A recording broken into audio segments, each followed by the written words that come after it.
আসসালামু আলাইকুম রহমতুল্লাহি বারাকাতুহু। আলহামদুলিল্লাহি ওয়াদা ওয়াসসালাতু ওয়াসসালামু আলা মান লা নাবিয়্যা বাদা ওয়া আলা আলিহি ওয়া সাহবিহি ওয়া মা ওয়ালা। দূরের এবং কাছের প্রিয় দিনদার মুসলিম ভাই বোনেরা, সবাই কেমন আছেন? আশা করি আল্লাহর অশেষ রহমতে আপনারা ভালো আছেন। আলহামদুলিল্লাহ, আমি ভালো আছি। আজকের এই ইসলামিক আলোচনা করব 15টি অন্তরের রোগসমূহ। দ্বিতীয় পর্বে আলোচনা করব এই রোগ এর এই রোগ কেন হয়, এবং তৃতীয় পর্বে সেটা হচ্ছে 10টা, অর্থাৎ 10টা হচ্ছে কেন এই রোগ হয়, 10টা কারণ নিয়ে আলোচনা করব, এবং সর্বশেষ আলোচনা করব 8টি আলোচনা কি করলে এই রোগ থেকে আল্লাহ পাক রব্বুল আলামিন আমাদেরকে হেফাজত করবেন।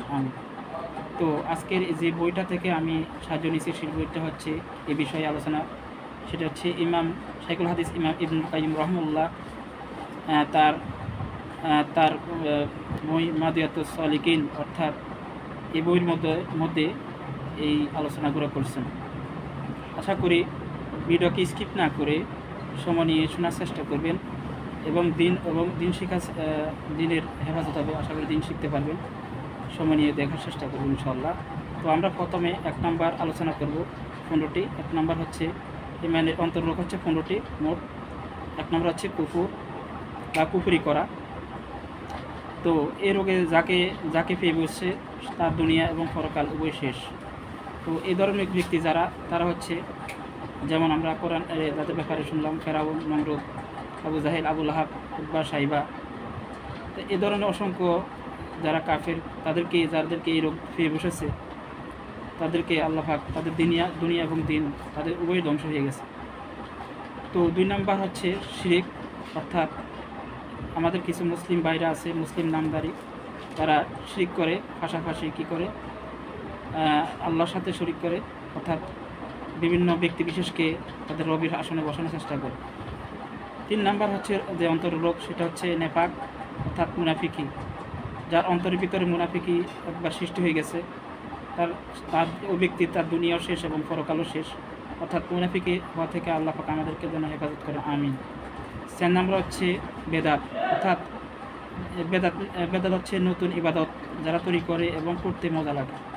যেমন অনেকে আছে যে মনে করে যেমন গালাগালুল্লাহ, বিগামা আলী, পেশাবাত বেজামা আলী, বিভিন্ন রকমের দুরুদ দোয়া, এটা সহিহ হাদিসে নাই, অথচ একজন কবি তার স্বপ্নেতে নাকি এই কবিতা পেয়েছেন, সেইটাকে ইবাদত মনে করে পড়া, নতুন করে ইবাদত করা। যেমন সালাতের পর গণহারে সবাই মিলে সম্মিলিত ইবাদত করা, এই ধরনের নতুন যারা ইবাদত বানায়, এটা হচ্ছে এক ধরনের বেদাত। আল্লাহ পাক এই ধরনের বেদাত থেকে আমাদেরকে যেন হেফাজত করা, আমিন।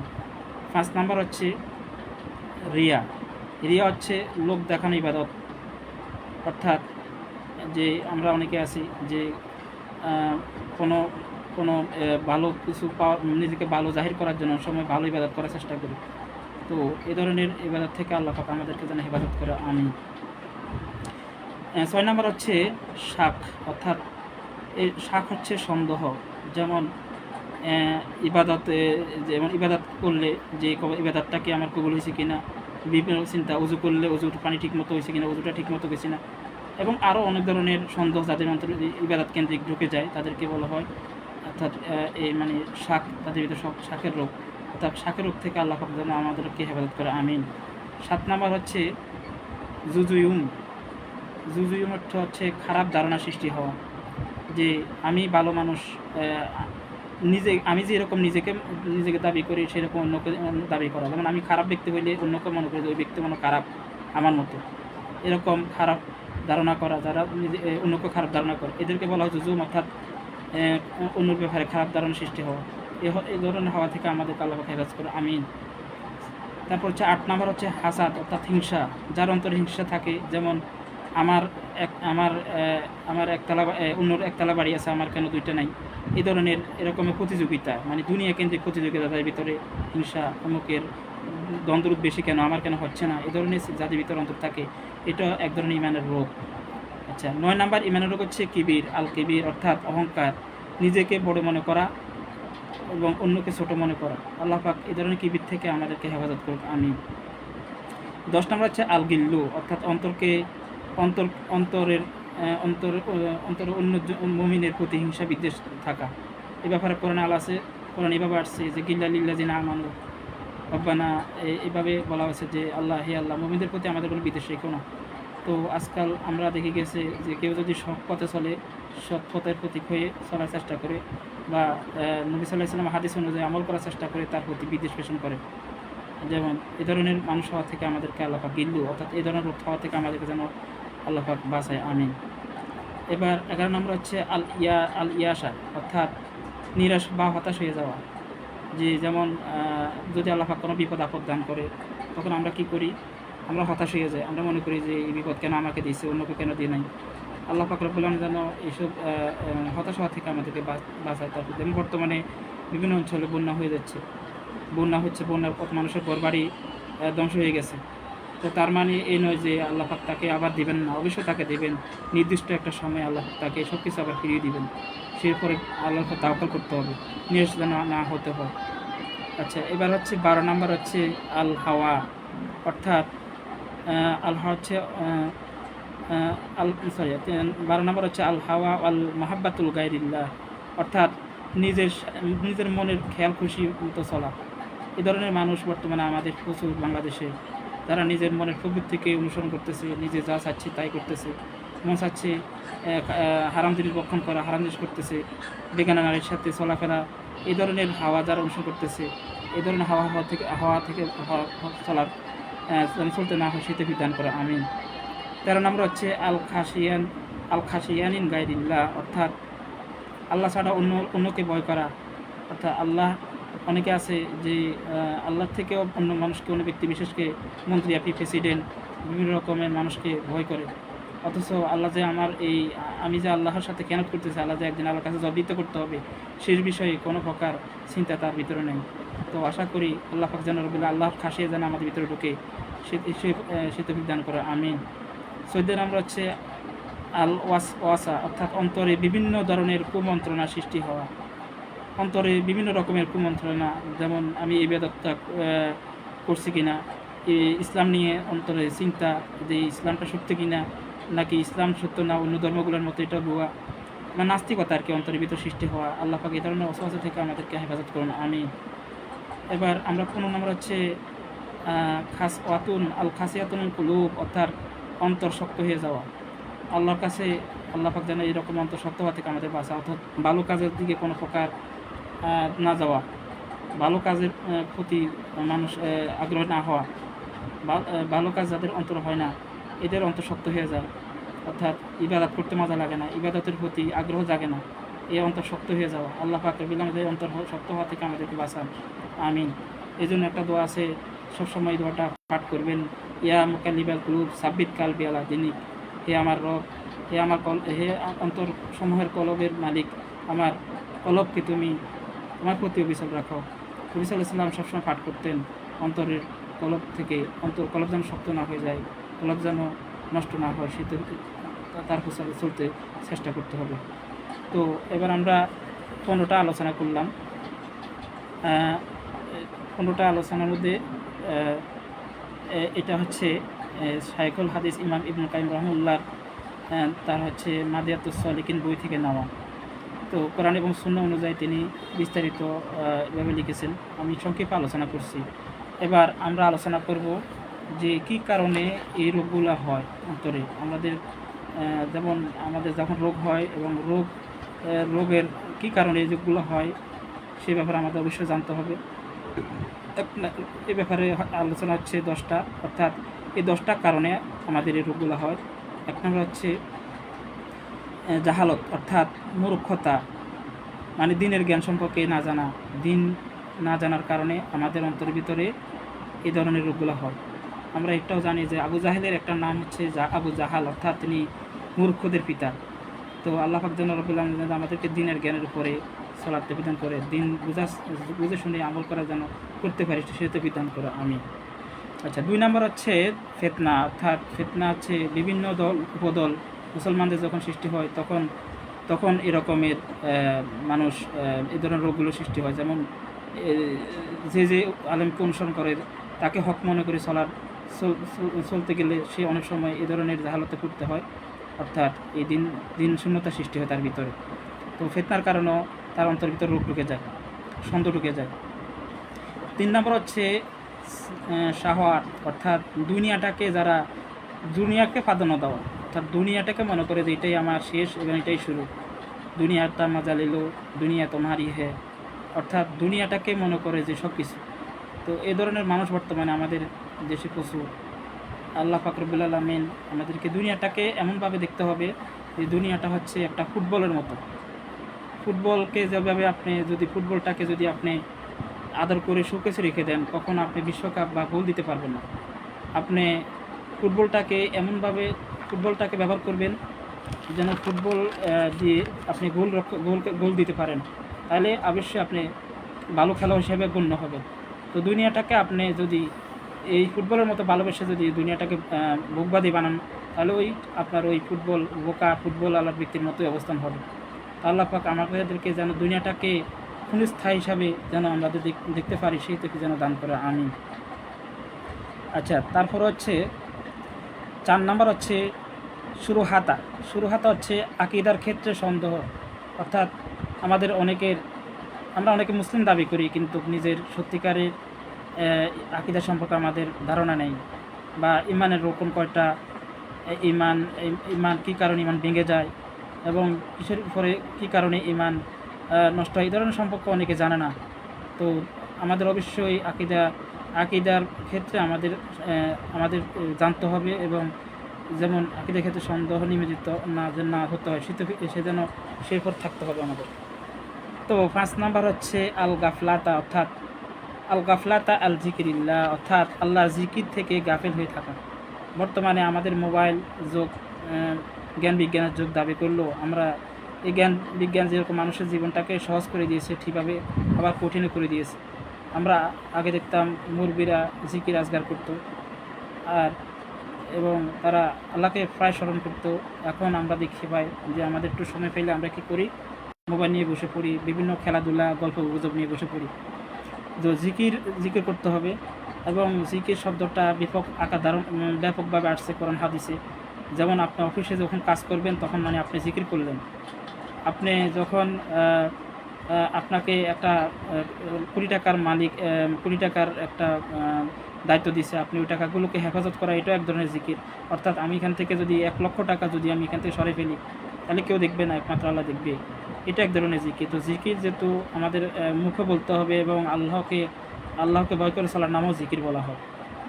তো এবার আমরা আলোচনা করব 6 নাম্বার, মানে কী কারণ অন্তর্রোগ হয়। এই 6 নাম্বার হচ্ছে ইত্তেগাতুল হাওয়া, অর্থাৎ নিজের মন নিজের প্রবৃত্তি যা চাই তাই করা। এই ধরনের মানুষ আমাদের দেশে ভরপুর বর্তমানে। নিজের খেয়াল খুশি মতো চলা, নিজে যা চাইতেছে তা করা, মদ খাইতেছে, হারাম খাইতেছে, গাঁজা খাইতেছে, বিভিন্ন বেগানা নারীদের দিকে তাকাচ্ছে, বিভিন্ন নারীর সাথে অবৈধ সম্পর্ক তৈরি করতেছে। এটাও নিজের হাওয়া, অর্থাৎ প্রবৃত্তিকে অনুসরণ করা। আল্লাহ পাক এটা এক ধরনের শিরক। আল্লাহ পাক এই ধরনের শিরক থেকে আমাদেরকে যেন হেফাজত করা, আমিন। তো প্রিয় ভাই বোনেরা, এবার আমরা আলোচনা করব 7 নাম্বার অন্তরের রোগ কেন হয় সে সম্পর্কে। সেটা হচ্ছে আতলুল হারাম, অর্থাৎ হারাম যখন ভক্ষণ করবেন, অর্থাৎ হারাম বলতে অবৈধ টাকা, ঘুষের টাকা, সুদের টাকা, এই ধরনের টাকা, যখন এ ধরনের খারাপ জিনিস, বস্তু কিংবা কুকুর, এ ধরনের যেসব পশু পাখি আমাদের জন্য হারাম করছে, এই ধরনের জিনিস থেকে যখন আপনি সরে আসবেন, তখনই আপনি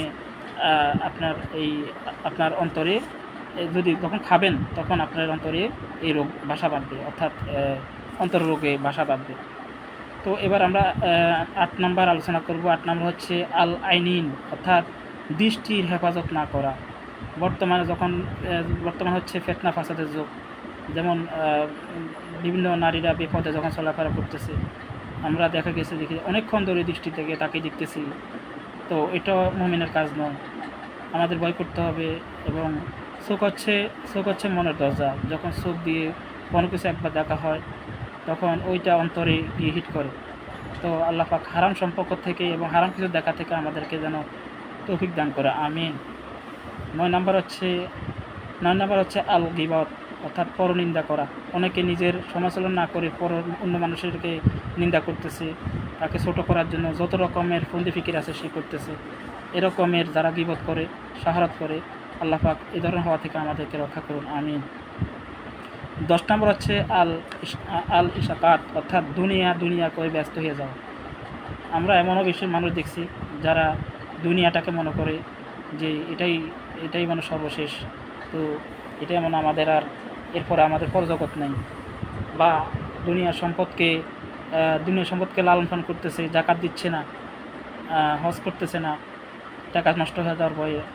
তো এদের দুনিয়া নিয়ে যারা ব্যস্ত হয়ে যাচ্ছে, দিনের কাজের কোনো খবর নাই, আল্লাহ পাক এসব হওয়া থেকে আমাদেরকে তৌফিক দান করুক, আমিন। তো প্রিয় ভাই বোনেরা, তখন আমরা আলোচনা করলাম অন্তর্রোগ কেন হয় 10টা। তো এখন আমরা আলোচনা করব 3 নম্বর পর্ব। 3 নম্বর পর্ব হচ্ছে কী করলে এই অন্তর্রোগ হবে না, আমাদের কী জিনিস থেকে পরিহার করলে আমাদেরকে এই অন্তর্রোগ থেকে আল্লাহ পাক রক্ষা করবেন। তো সেটা হচ্ছে 8টা অভ্যাস আমরা যখন চেঞ্জ করব তখন আল্লাহ পাক রব্বুল আলামিন আমাদেরকে অন্তরের এই খারাপ রোগ থেকে আল্লাহ পাক রক্ষা করবেন। তো 1 নম্বর হচ্ছে ইখলাস, অর্থাৎ ইখলাস হচ্ছে যে কোনো কাজ যখন করব তখন একমাত্র আল্লাহর জন্য করতে হবে, কোনো মানুষকে দেখানোর জন্য নয়, কোনো ব্যক্তিকে দেখানোর জন্য নয়, একমাত্র আল্লাহর জন্য আপনাকে ইবাদত করতে হবে বা আল্লাহকে রাজি খুশি করার জন্য আপনাকে যে কোনো কাজ করবেন আল্লাহকে রাজি খুশি করার জন্য করতে হবে। আচ্ছা, 2 নম্বর হচ্ছে আল্লাহর সাথে সম্পর্ক বাড়াতে হবে। আল্লাহর সাথে সম্পর্ক বাড়াতে হবে অর্থ কোরআনের সাথে সম্পর্ক রাখতে হবে, আর কোরআন বুঝে শুনে পড়তে হবে, কোরআন পড়ে এই অনুযায়ী আমল করতে হবে, এই অনুযায়ী চলতে হবে। তা আল্লাহ পাক রব্বুল আলামিন আমাদেরকে যেন সেভাবে চলার তৌফিক দান করো, আমিন। প্রিয় ভাই বোনেরা, এবার আমরা 3 নম্বর এই কী কারণ রোগ হবে না, কী করলে রোগ হবে না, সেটা 3 নম্বর হচ্ছে নবী সাল্লাল্লাহু আলাইহি সাল্লামের ইত্তেবা, অর্থাৎ নবী সাল্লাল্লাহু আলাইহি সাল্লাম যেভাবে নিজে চলেছেন, যেভাবে আমাদের চলতে বলেছেন সেভাবে চলাকে বলা হয় নবীকে ইত্তেবা। আমরা নামাজ পড়ার সময় যেরকম বলি না, ইত্তেবাতুল বাদিল ইমাম, অর্থাৎ ইমামের পিছনে ইমামের হুকুমে চলতেছি, ঠিক আল্লাহ রাসূল সাল্লাল্লাহু আলাইহি সাল্লাম যেভাবে আমাদেরকে চলতে দিক নির্দেশনা দিয়েছেন, যেভাবে চললে আমরা ইসলামের প্রতি অনুগত থাকবো, সেভাবে চলতে হবে, সেভাবে চলার চেষ্টা করতে হবে। অর্থাৎ ইবাদত বানানোর একমাত্র মালিক হচ্ছে আল্লাহ এবং আল্লাহ রাসূল, অর্থাৎ আল্লাহ রাসূল যেভাবে বলছেন এবং আল্লাহ যেভাবে আমাদেরকে ইবাদত করতে বলছেন সেভাবে ইবাদত করতে হবে, এর অন্য কোনো মাধ্যমে ইবাদত করা যাবে না। তো এবার আমরা আলোচনা করব 4 নম্বর হচ্ছে জিকিরিল্লাহ, সবসময় আল্লাহ জিকির করতে থাকতে হবে। আল্লাহ নবী সাল্লাল্লাহু আলাইহি ওয়াসাল্লাম যেভাবে কোরআন এবং সুন্নাহর মাধ্যমে বিভিন্ন রকমের হাদিসে যেসব দোয়া জিকির হিসাবে আল্লাহ দিয়েছেন সেই ধরনের জিকিরগুলো আমাদের আদায় করতে হবে, সকাল সন্ধ্যা জিকিরগুলো আদায় করতে হবে। এগুলো তো আছে, বিশেষ করে আপনাকে আমি কিছুক্ষণ আগে আলোচনা করলাম, যেন আপনি যদি কোনো দায়িত্ব পালন করেন সেই দায়িত্বগুলো পালন করার সময় আল্লাহকে স্মরণ, অর্থাৎ আল্লাহকে ভয় করে চলার নাম, এটাকে জিকির বলা হয়। অর্থাৎ আমানত খেয়ানত না করা, এটাও এক ধরনের জিকির। আশা করি আমরা সবাই বুঝতে পারবো ইনশাআল্লাহ। তো এবার আমরা আলোচনা করব 6 নম্বর হচ্ছে মোরাকাবা আল মুহাসাদা, অর্থাৎ নিজেকে পর্যবেক্ষণ করতে হবে। যেমন আমি আজকে সারাদিন কেমন দিন কাটলো, আমি কিভাবে, আমি কোনো ভুল করছি কিনা, আমি আল্লাহর কোনো একটা হুকুম লঙ্ঘন করছি কিনা, নিজেকে নিয়ে পর্যবেক্ষণ করা, এটাকে বলা হয় মোরাকাবা মুহাসাদা। তো আল্লাহ পাক আমাকে সবাইকে যেন নিজেকে পর্যবেক্ষণ করতে পারি, অন্যকে ব্যস্ত না হয়ে, অন্যর চিন্তা না করে নিজের প্রতি চিন্তা হওয়ার তৌফিক দান করুক, আমিন। তো আমরা এবার আলোচনা করব 7 নম্বর হচ্ছে 7 নম্বর হচ্ছে কিয়ামুল লাইল, অর্থাৎ সবসময় সবসময় রাতের নামাজগুলোকে আদায় করতে হবে। রাতের নামাজগুলো দিয়ে সবসময় না হোক, অন্ততপক্ষে 2 দিন 3 দিন পর রাতের নামাজ আদায় করতে হবে। রাতের নামাজগুলো আল্লাহর সাথে সম্পর্ক কানেকশনের সবচেয়ে বড় মাধ্যম। তো এটাও মুমিনের লক্ষণ। এগুলো করলে অন্তরের রোগ আর আসবে না। কিয়ামুল লাইল, আমরা তো বর্তমানে ফজর নামাজের খবর নাই, তো রাতের নামাজ কীভাবে পড়ব, সবাই ঘুম নিয়ে ব্যস্ত। তো আল্লাহ পাক রব্বুল আলামিন আমাদেরকে এই ধরনের হওয়া থেকে যেন বাঁচতে পারি সেই তৌফিক দান করুক, আমিন। তো 8 নম্বর হচ্ছে কাসারাতুল সাদাকা, অর্থাৎ সবসময় আল্লাহর রাস্তায় দান সদকা করতে হবে। সবসময় আল্লাহর রাস্তায় দান সদকা করলেও আল্লাহ পাক এই ধরনের রোগ থেকে আমাদেরকে রক্ষা করবেন, মুক্তি করবেন। কৃপণতা যেন আল্লাহ পাক আমাদের থেকে সরিয়ে নেন, আমিন। 8 নাম্বার হচ্ছে চোখকে হেফাজত করা, অর্থাৎ খারাপ যে দৃষ্টিগুলোর দিকে তাকাতে আমাদেরকে নিষেধ করা হয়েছে সেই দিক থেকে বেঁচে থাকতে হবে। বেঁচে থাকলে আল্লাহ করবেন আমাদেরকে এই অন্তরের খারাপ রোগ থেকে আমাদেরকে রক্ষা করবেন, আমিন। তো প্রিয় ভাই বোনেরা, আমি আজকে একটা লম্বা লাইভ করলাম। আমার টোটাল প্রথমে পর্বে আলোচনা করলাম যে ইমানের 15টি অন্তরের 15টি রোগ। দ্বিতীয় পর্বে আলোচনা করলাম 10টি কী কারণে ইমানের এই রোগগুলো হয়, এবং তৃতীয় পর্বে আলোচনা করছি যে কী কাজগুলো করলে অন্তরের এইসব রোগ থেকে আল্লাহ পাক আমাদের রক্ষা করবে। তো আশা করি আপনারা একটু সময় নিয়ে জানার চেষ্টা করবেন। আমি যেই বইয়ের রেফারেন্স দিচ্ছি সেটা হচ্ছে ইমাম ইবনে কাইয়িম রাহিমাহুল্লাহ, অর্থাৎ তার বই মাদিয়াতুস সালিকিন, এই বই থেকে নিয়ে আমি এই এই এই জিনিসগুলো আপনাদের বলেছিলাম। তো আমি অনেক জায়গায় সার্চ করছি, ইন্টারনেটও এই ধরনের আলোচনা নেই। তো আশা করি এই বইগুলো কোরআন এবং সুন্নাহ দ্বারা, যদিও আমি কোরআনের বিভিন্ন রেফারেন্স দিতে পারিনি যেহেতু লাইভটা আরও বেশি বড় হয়ে যাবে, আমি সংক্ষেপে আলোচনা করছি, সংক্ষেপে আপনাদেরকে বাংলাতে বোঝানোর চেষ্টা করেছি। তো আশা করি আপনারা একটু সময় নিয়ে দেখবেন এবং লাইভটা সবার মাঝে শেয়ার করে দিবেন দিন প্রচার করার জন্য। যেমন আপনার যাদের অন্তরে এই ধরনের রোগ আছে তাদের মাঝে শেয়ার করে দিবেন। আমাকে সহ আল্লাহ পাক সকলকে যেন আল্লাহ পাক অন্তরের রোগ হওয়া থেকে তৌফিক দান করুক, আমিন। প্রিয় ভাই বোনেরা, আশা করি সবাই ভালো থাকবেন, সুস্থ থাকবেন। ভুল হলে ক্ষমা দৃষ্টিতে দেখবেন এবং ভুলগুলোকে শুধরানোর জন্য আমাকে বলে দিবেন। আপনারা সবাই ভালো থাকবেন, সুস্থ থাকবেন। আসসালামু আলাইকুম রহমতুল্লাহি ওয়া বারাকাতুহু। সুবহানাকা আল্লাহুম্মা ওয়া বিহামদিকা ওয়া আস্তাগফিরুকা ওয়া আতুবু ইলাইক।